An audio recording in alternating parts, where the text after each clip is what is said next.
স্বচ্ছতাই সেবা এই কর্মসূচির অঙ্গ হিসাবে ধর্মনগর পুর পরিষদের উদ্যোগে বিবেকানন্দ সার্ধ শতবার্ষিকী ভবনে অনুষ্ঠিত হল স্পিচ, কুইজ এবং ধামাইল প্রতিযোগিতা।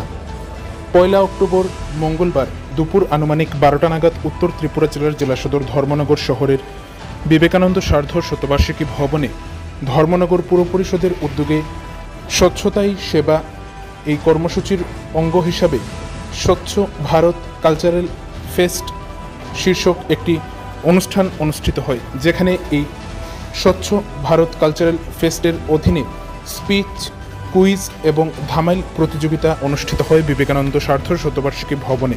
যেখানে এই অনুষ্ঠানে উপস্থিত ছিলেন পুর পরিষদের চেয়ারপারসন, ভাইস চেয়ারপারসন সহ পুর পরিষদের সকল কাউন্সিলরগণ। এছাড়াও উপস্থিত ছিলেন ধর্মনগর মহকুমার অন্তর্গত সকল বিদ্যালয়ের শিক্ষক, শিক্ষিকা এবং ছাত্রছাত্রীরা। নমস্কার। ধর্মনগর পুর পরিষদের আয়োজিত স্বচ্ছতাই সেবা আজকে এই আয়োজিত উদ্বোধনী সভায় উপস্থিত ছিলেন ধর্মনগর পৌর পরিষদের চেয়ারপারসন মিতালি দাস সেন মহোদয়া, উপস্থিত ছিলেন ভাইস চেয়ারপারসন মঞ্জুনাথ মহোদয়া, বিভিন্ন ওয়ার্ডের কাউন্সিলর। আজকে এই পৌর পরিষদে আয়োজিত